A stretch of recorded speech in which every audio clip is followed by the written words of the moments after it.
El problema dice, en la figura se muestra una manivela sometida a una fuerza Fy de 200 libras-fuerza, la cual causa torsión, flexión en el eje de 1 pulgada de diámetro, fijada en el soporte en el origen del sistema de referencia.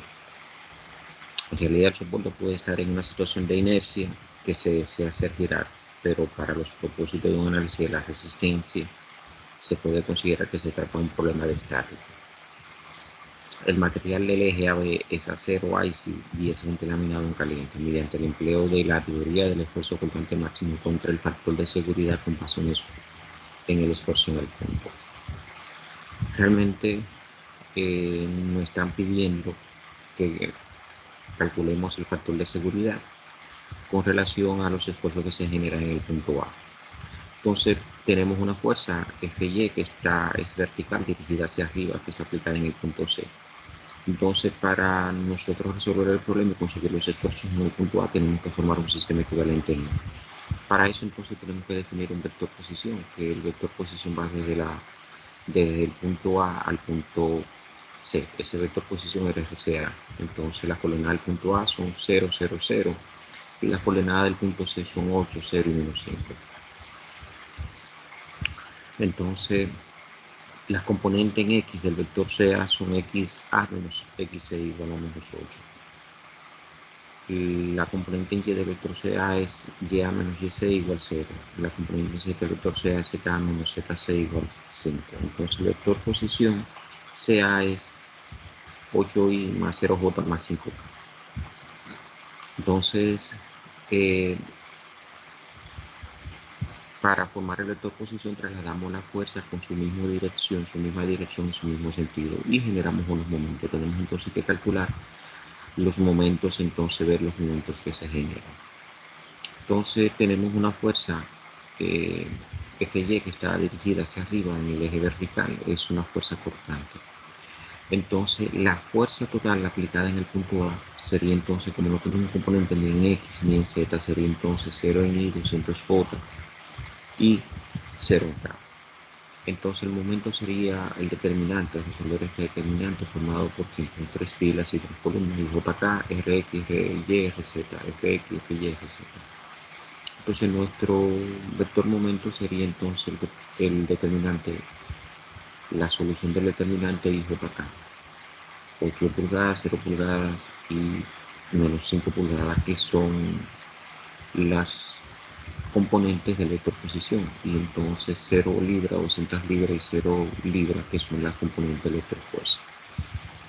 M de X, el momento en la dirección X, sería entonces eliminar la primera fila con la primera columna, me queda el determinante 0 pulgadas menos 5 pulgadas, 200 libras, 0 libras, y eso me da entonces 1000 libras pulgadas. Para conocer la componente en Y del determinante, entonces lo que hacemos es del momento, que es el momento en Y, lo que hacemos es eliminamos entonces la primera fila y la segunda columna, la columna J. Entonces, acá, ese determinante es negativo, entonces está formado por quién? Sería 8 pulgadas menos 5 pulgadas, 0 libras, 0 libras, y eso da 0. Entonces tenemos el momento en Z, que está formado por el determinante que resulta de eliminar la primera fila y la última columna. Y nos queda entonces el determinante 8 pulgadas, 0 libras, 200 libras. Y eso nos da entonces 1.6 por 10 a la 3 libras pulgada. Entonces, en definitiva, las componentes del momento son del vector momento. Tenemos una componente en X, M de X es 1000 libras pulgada. Entonces, como el eje longitudinal es el eje X, se trata entonces de un momento por sol. MY0, no tenemos momento en la dirección Y, tenemos entonces un momento en la dirección Z, que es entonces 1.6 por 10 a la 3. Fíjense que ambos momentos son positivos. Si eso lo graficamos nosotros, tenemos el vector momento en X positivo. Eso significa entonces un sentido de giro aplicando la regla de la mano derecha antihorario. Tenemos entonces un vector momento en Z positivo. Entonces eso significa que tenemos un sentido de giro entonces antihorario. Cálculo propiedad de sección transversal. Si el diámetro es 1 pulgada, entonces el área total sería 0.7854 pulgadas. El momento en Y sería pi diámetro a la 4 sobre 64, es 0.049 pulgadas a la 4.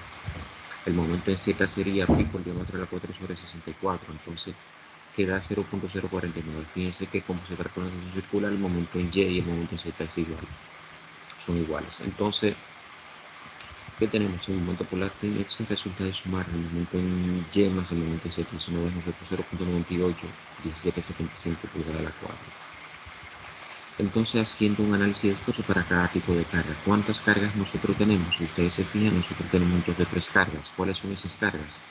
Tenemos una fuerza cortante en Y, tenemos un momento en X y tenemos un momento en Z.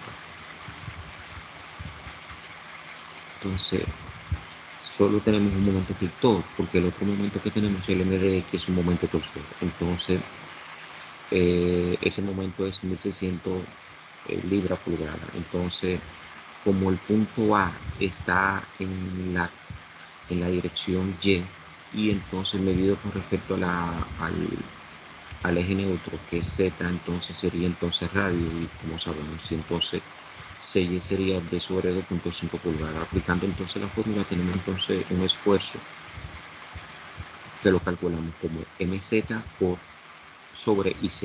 Entonces, como A está en la dirección Y, tenemos entonces mz, cy y z. ¿Cuál es el eje que nos falta acá? Entonces el eje que nos falta acá es el X, y ahí se genera entonces, se genera realmente el esfuerzo. Es decir, tenemos un esfuerzo normal en la dirección X. Entonces, ¿cómo determinamos nosotros el signo de ese esfuerzo? Venimos entonces a la sección equivalente. Si nosotros vemos entonces como la dirección del vector momento, entonces Z es una dirección positiva, eso significa entonces, aplicando la regla de la mano derecha, que el vector parte de acá, de este punto, y entonces, o sea, todas las fibras que están realmente por debajo del eje neutro Z, entonces estarían sometidos a tensión, y todas las fibras que estarían sometidos, están por encima del eje Z, estarán sometidos entonces a compresión. O sea, de donde yo salgo en tensión, y a donde llego entonces a compresión. O sea, a corto. Entonces, por lo tanto, se trata de un esfuerzo negativo. Entonces, por eso colocamos el signo negativo. Ese esfuerzo nos dio a nosotros menos 16.297 por la 3 libras sobre pulgada cuadrada. En definitiva, como tenemos un solo, solamente no tenemos más momentos que generen, tenemos una sola carga, entonces tendríamos un solo esfuerzo, y ese esfuerzo es en X, y entonces tendríamos sigma X total igual a sigma X1, que es menos 16.2976 por la 3 libras sobre pulgada cuadrada. Es un esfuerzo de compresión. Vamos a analizar los esfuerzos cortantes tau. Tenemos entonces dos cargas que producen esfuerzo cortante. Tenemos entonces aquí, por un lado tenemos M de X, que es un momento impulsor, y por otro lado tenemos entonces la fuerza cortante de Y. Entonces, sabemos que tau, el esfuerzo cortante es T, el momento torsor, por C sobre J. Entonces, tenemos entonces acá que tau es ¿cuánto? 1000 libras pulgada, entonces por punto 5, que es CY, sobre 0.098175, que es J pulgada a la 4. ¿Qué pasa? Vamos a determinar entonces realmente cómo sería entonces las dos letritas que tiene este esfuerzo. La primera letra indica la dirección a la cual la sección transversal que contiene el punto A es perpendicular. Entonces, como vemos, esa sección es perpendicular al eje X, por lo tanto esa primera letrita es X. Y la segunda es entonces, si nosotros vemos el sentido de giro, cuando la rotación, el torque pase por el punto A, la dirección de ese esfuerzo estaría en la dirección positiva de Z. Entonces tendríamos ahí ya definido perfectamente quién, el esfuerzo. O sea, tendríamos un esfuerzo cortante en la dirección XZ. Ahora, ¿Cuál sería el sentido? Cuando pase, volvemos otra vez, cuando pase entonces por A, el esfuerzo entonces estará dirigido en la dirección positiva de Z, por lo tanto se trata de un esfuerzo cortante positivo. Entonces con eso definimos completamente ya el esfuerzo entonces cortante producido por el momento torsor. Vamos entonces a definir ahora el esfuerzo que genera entonces la fuerza cortante de Y de 200 libras. Entonces si ustedes se fijan como BY está dirigido a lo largo del eje Y, entonces el eje neutro tendríamos nosotros para esa fuerza sería Z. Entonces como el punto A está en el extremo con respecto al eje Z, entonces no genera esfuerzo. Entonces por lo tanto tendríamos solamente un esfuerzo cortante total producido entonces por el momento torsor. Entonces, ¿qué es esto que está acá? El esfuerzo cortante XZ total sería entonces ¿cuánto? 5.093 por la 3, ya que el esfuerzo cortante por Y sería 0 entonces.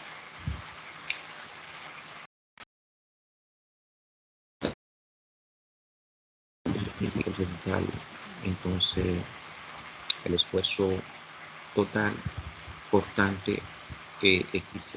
Podemos proceder entonces a calcular los esfuerzos principales. Sigma X sería sigma X total. Entonces, como tenemos un esfuerzo de compresión, sería menos 16.297 5,9 por la 3 libras pulgada. Entonces, decir sigma X sería entonces negativo.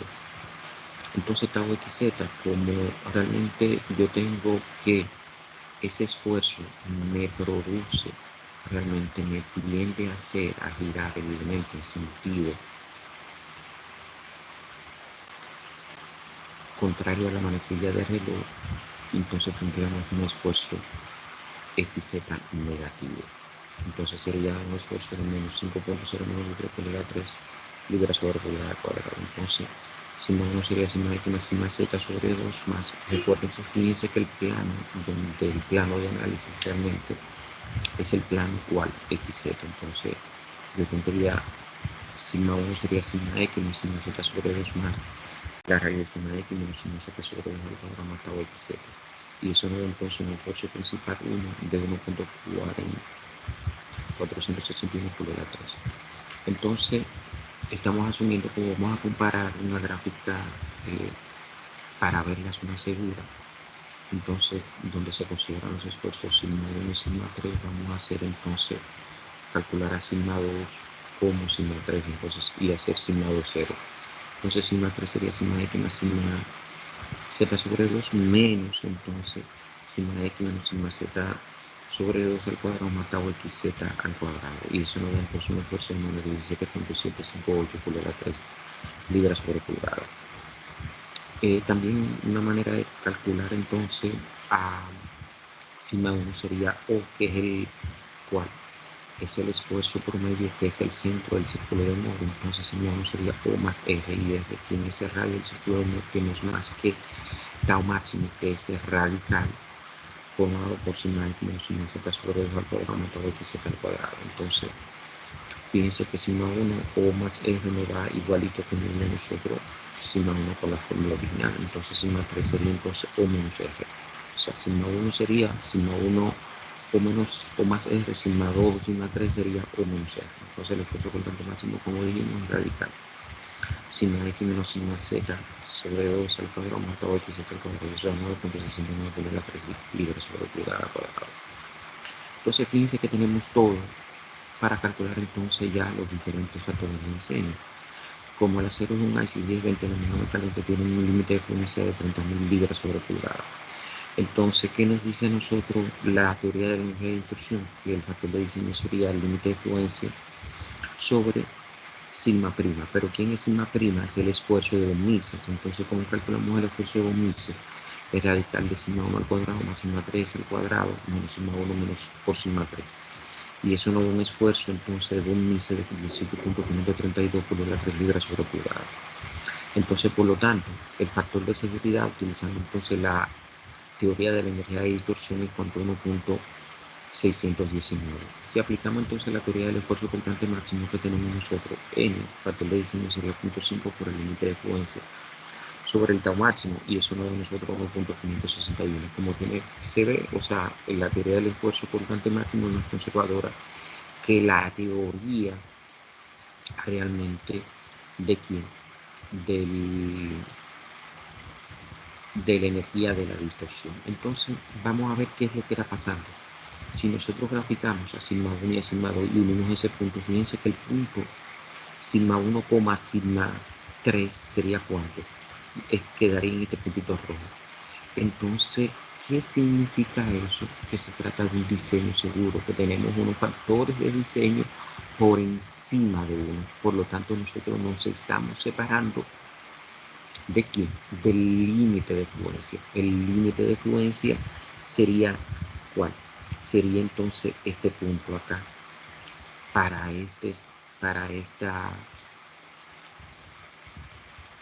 este punto sería, por aquí andaría entonces ya la zona segura de ese diseño. Es decir, entonces como nosotros nos estamos alejando de la parte de sobrepasar el esfuerzo por flexión, estamos diciendo que el diseño es seguro.